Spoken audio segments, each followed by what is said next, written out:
राजस्थान का रण नमस्कार, मैं आपके साथ के राणा, एएमवी नेटवर्क देख रहे हैं आप। राजस्थान विधानसभा के चुनावी रण में 199 सीटों पर मतदान हो रहा है। कांग्रेस और बीजेपी दोनों ही अपनी अपनी सरकार बनाने का दावा ठोक रही हैं।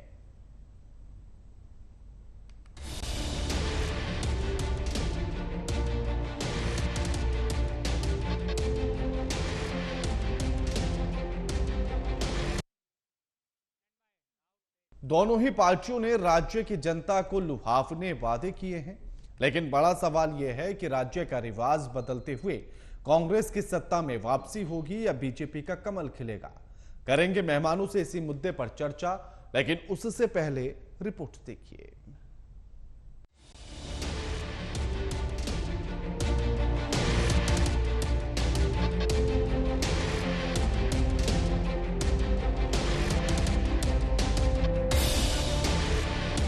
राजस्थान विधानसभा के चुनावी रण में 199 सीटों पर मतदान हो रहा है।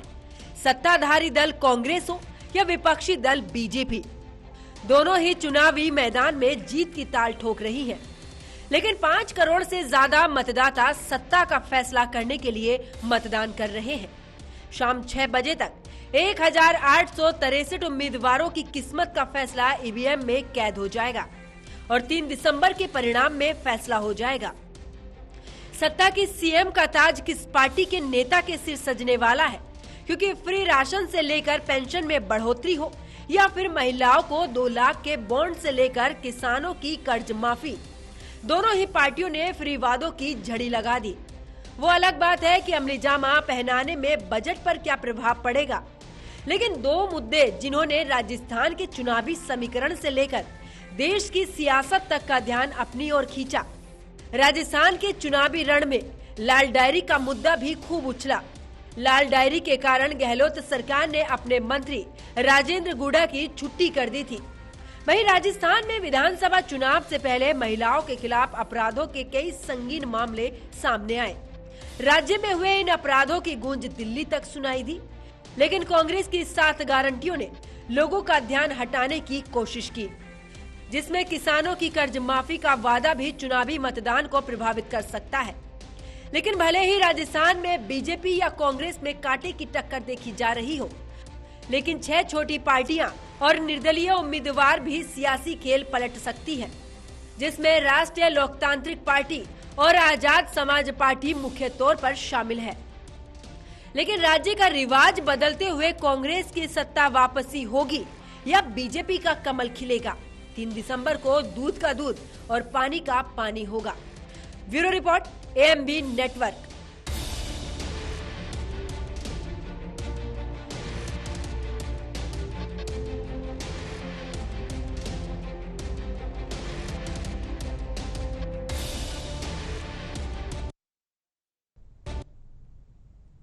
और जीएफएक्स के जरिए से आपको समझाते हैं कि आखिर मतदान में कैसे छुपा है राज और किसके सिर सजेगा ताज।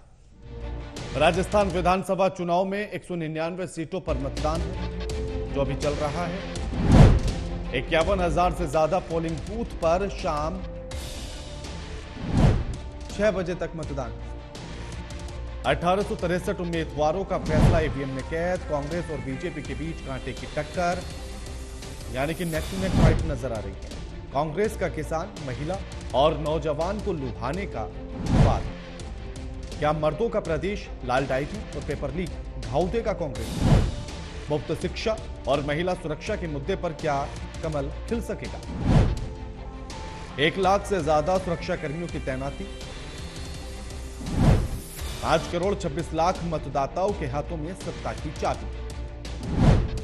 3 दिसंबर को दूध का दूध और पानी का पानी हो जाएगा।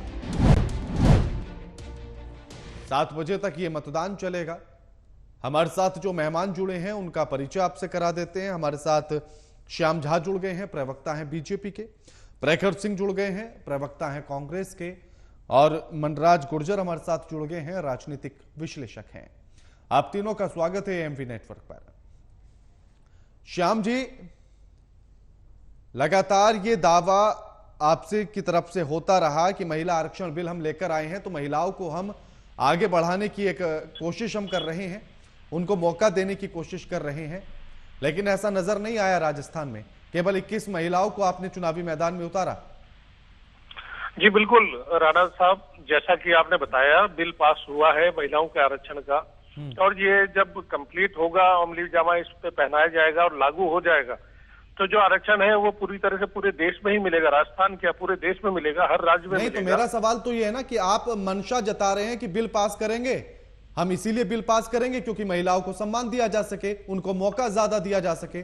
तो आपके हाथ में चीजें हैं, आप बिना बिल के क्यों नहीं कर लेते? फिर बिल का ढिंडोरा पीटने की जरूरत क्या है? देखिए, एक तो हो कि सभी जगह, सभी पार्टियों में और पार्लियामेंट में और सभी विधानसभाओं में स्थान मिले, तो उसके लिए बिल पास अगर होगा तो एक निश्चित हो जाएगा कि इतने प्रतिशत महिलाएं। लेकिन आपके हाथ में तो चीजें थी ना, तो फिर निश्चित हो जाए जैसी बातें करने की क्या जरूरत है? ये बात करने की आवश्यकता नहीं है। बिल पास से ये निश्चित हो जाएगा कि सभी विधानसभाओं में, देश की सभी विधानसभा और लेकिन श्याम साहब, मंशा पर तो अभी संदेह हो रहा है आपकी कि बिल पास करने के लिए आप ढिंडोरा पीट रहे हैं। चारों तरफ आपने शोर मचा दिया कि हम महिलाओं के साथ खड़े हैं, महिलाओं के साथ खड़े हैं। राजस्थान के रण में महिलाएं कम है। राजस्थान में जिस प्रकार से महिला उत्पीड़न के जो मामले आए हैं, देश में नंबर 1 पे पहुंच गया है राजस्थान। तो हम महिलाओं के सुरक्षा की ही बात कर मुद्दा रहे हैं। मत भटकाइए श्याम जी, आप पहली बार मेरे साथ चर्चा में बैठ रहे हैं, मुद्दा नहीं भटकने देता मैं, और अपने सवाल से पीछा भी नहीं छोड़ता जब तक जवाब सटीक ना आ जाए।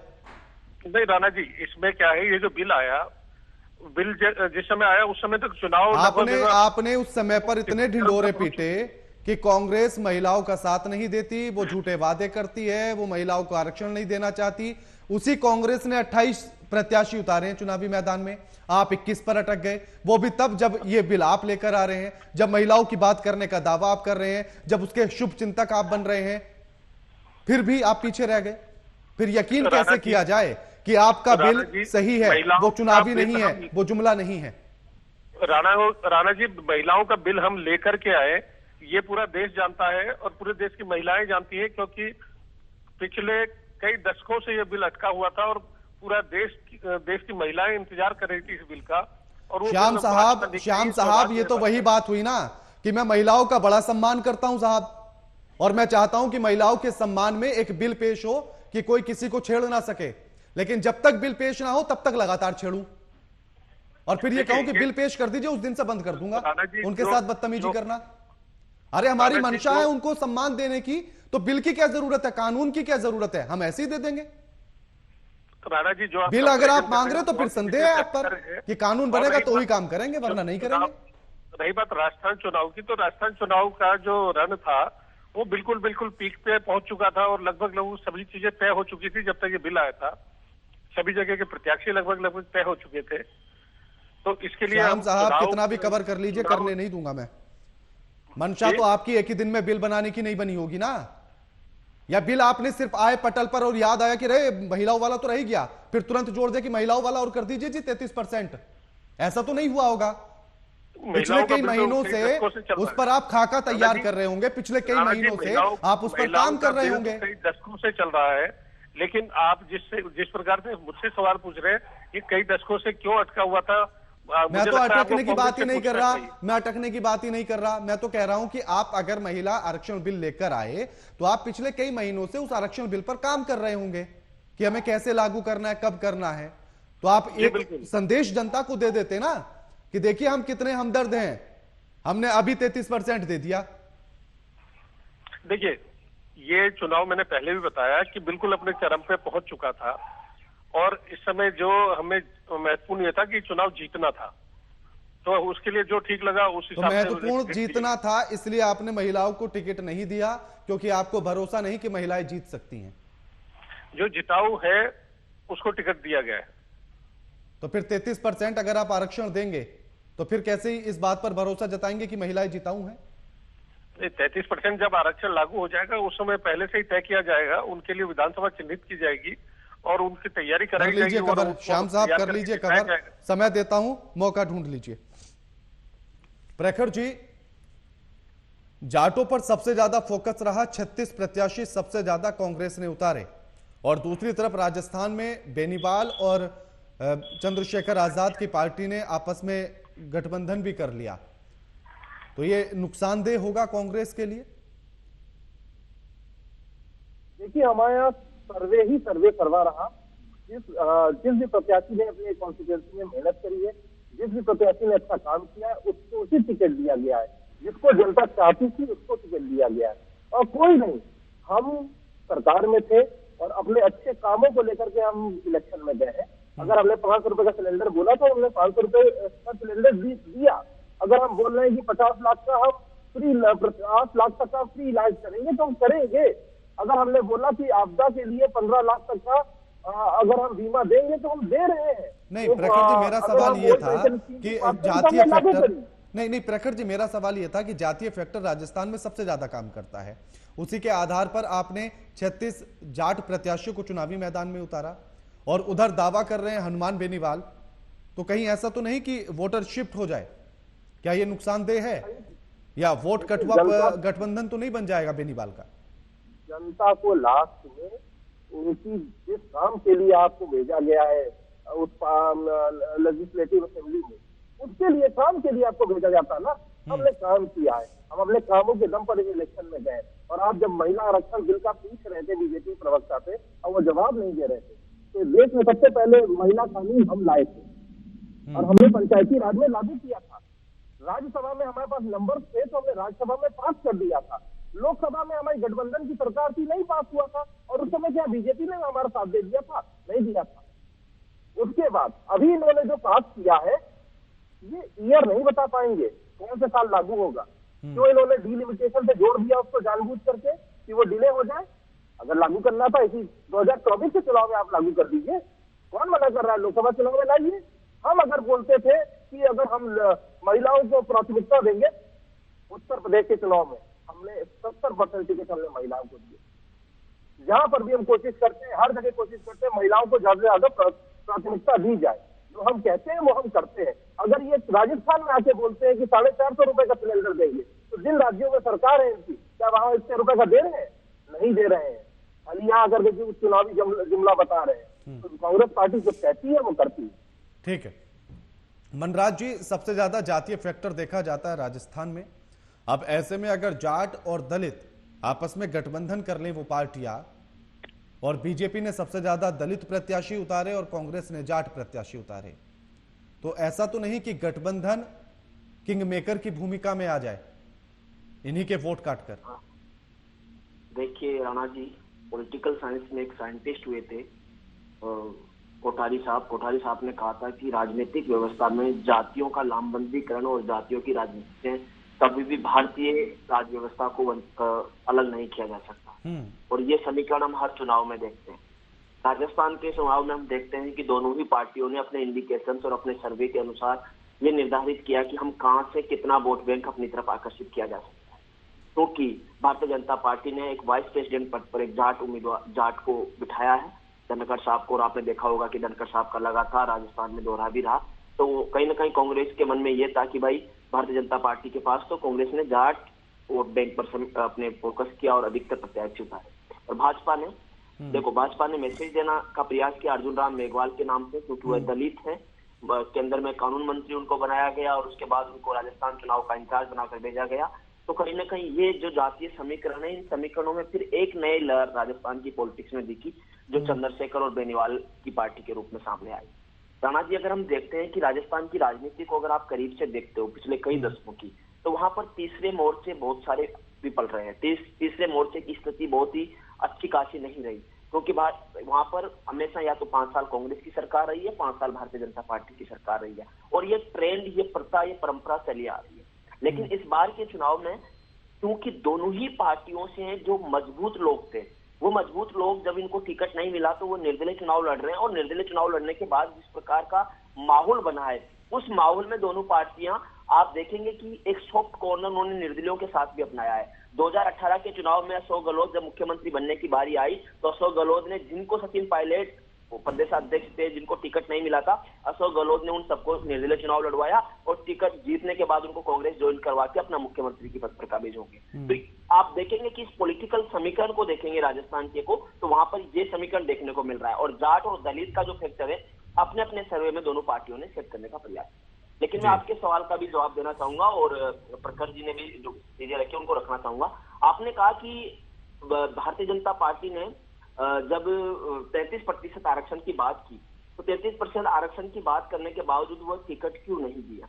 मुझे लगता है कि भारतीय जनता पार्टी ने भी और कांग्रेस ने भी, दोनों ने सर्वेयों का एक आधार रखा, सर्वे करवाए और 21 बहुत कम है, क्योंकि देखो ये कथनी और करनी के अंतर को तो स्पष्ट तौर पर दिखाता है, दोनों ही पार्टियों को दिखाता है।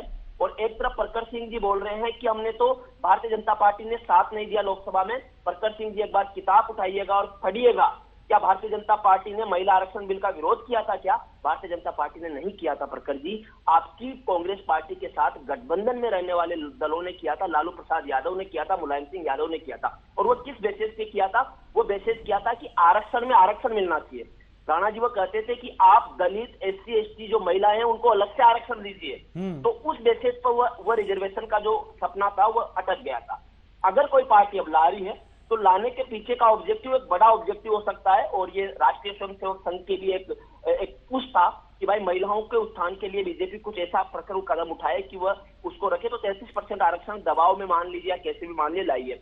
मुझे लगता है कि कोई भी पॉलिसी जब आती है उस पॉलिसी को बनने और लागू होने के बाद इंप्लीमेंटेशन प्रोसेस में टाइम लगता है, और उसी प्रक्रिया में ये लगातार आगे बढ़ेगी। अभी 21 मिला है, एक टाइम ऐसा आएगा कि हमारी पार्लियामेंट में, हमारी विधानसभाओं में महिलाएं अच्छी खासी स्थिति में होगी। लेकिन प्रखर सिंह जी आप बातों को घुमाइए मत, स्पष्टता के साथ रखिए, और अगर आपको ज्ञान अधूरा है तो आप उसको किताब में पढ़िए और जानने का प्रयास कीजिए कि कहां किस स्थितियों में वो बिल पास नहीं हुआ था। ठीक है। दूसरी बात, राजस्थान की राजनीति में आप देखिए, अगर आप राणा जी, अगर हम इनकी बात करें, ये महिलाओं के इतने हमदर्दी हैं, तो क्या राजस्थान में इनको महिला मुख्यमंत्री नहीं मिल रही है?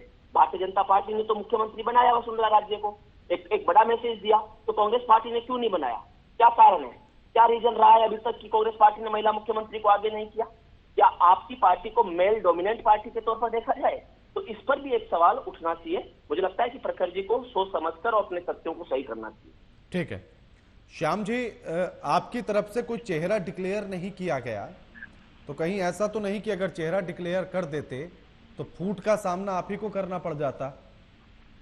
और जैसा कांग्रेस के साथ मध्य प्रदेश में हुआ, कहीं ऐसा तो नहीं कि बीजेपी के साथ राजस्थान में वैसा ही हो जाए?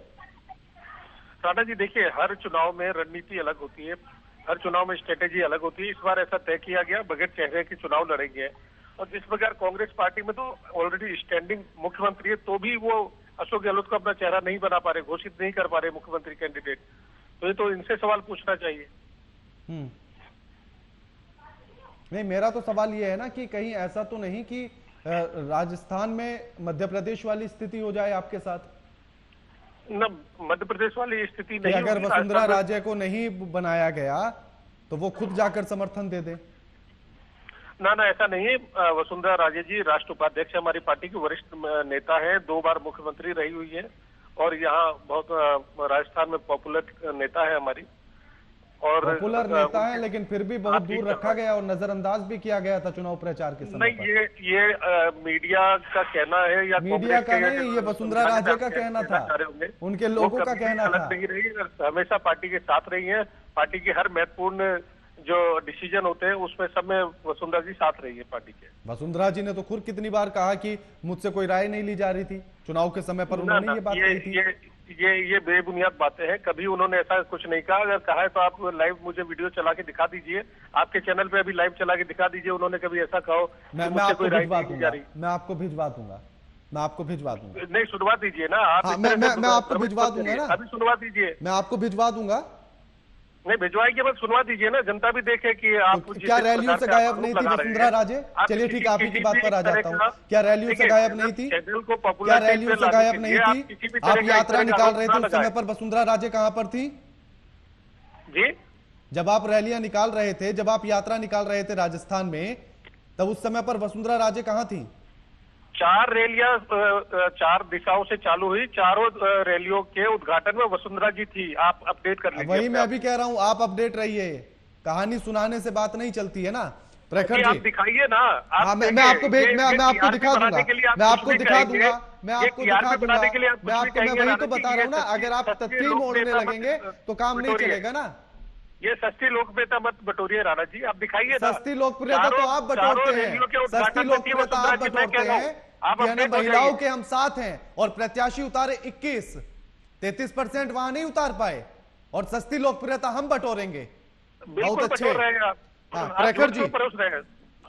लौटता बताइए। हूं प्रखर जी, मैं क्या आपसे कह आपको रहा हूं कि लगता है कि चारों मर्दों का रैलियों के प्रदेश उद्घाटन और के लाल वीडियो आप डायरी दिखा दीजिए। आपके लिए नुकसानदेह चारों होगी? रैलियों के उद्घाटन के वीडियो आप दिखाइए, आपके पत्रकार आवाज क्लियर नहीं आ रही है, अगर ये स्वप्न बोलना दिखेंगे बंद करेंगे आपको। तो बोलिए।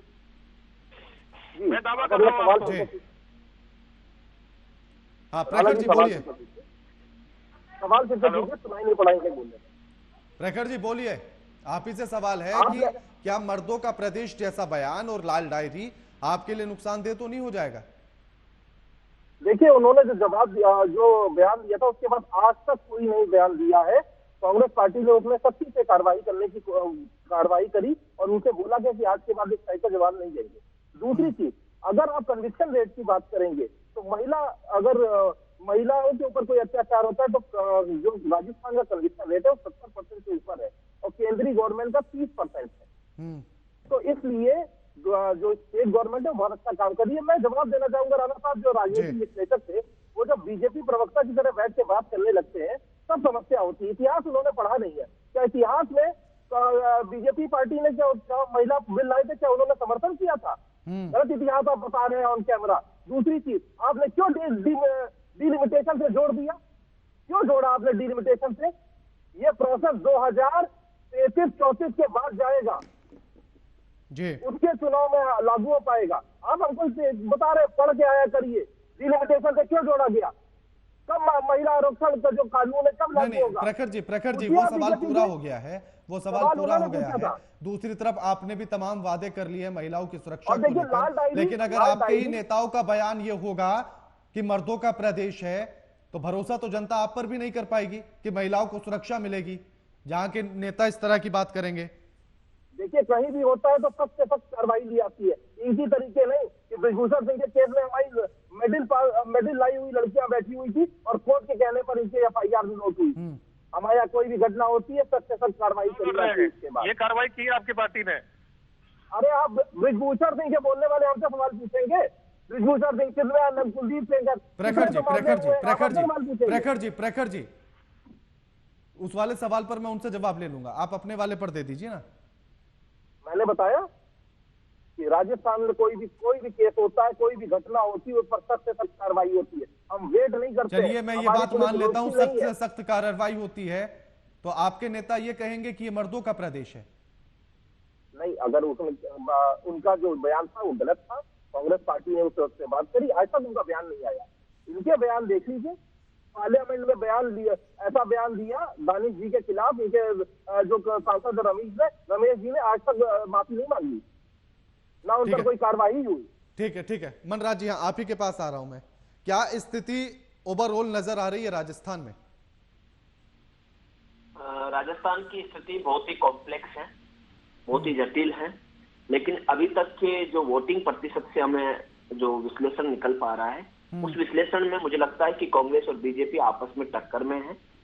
किस तरफ पलटा जाएगा, किस तरफ सरकार बनेगी, वो वास्तविकता तो हमें इलेक्शन परिणाम के बाद ही पता चल पाएगा, लेकिन निर्दलीयों की भूमिका विशेष तौर पर रहने वाली जी। एक अभी हाल ही में हमारे प्रवक्ता मित्र मेरे ऊपर आरोप लगा रहे थे कि मैं भाजपा के प्रवक्ता के तौर पर बात करूं। प्रखर सिंह जी चाहे भाजपा का प्रवक्ता हो या कांग्रेस का प्रवक्ता हो, जब आधी अधूरी बातें करेंगे तो मैं सवाल उठाऊंगा और मेरी नैतिक जिम्मेदारी बनती है कि मैं सवाल उठाऊं। आप रामचंद्र गलत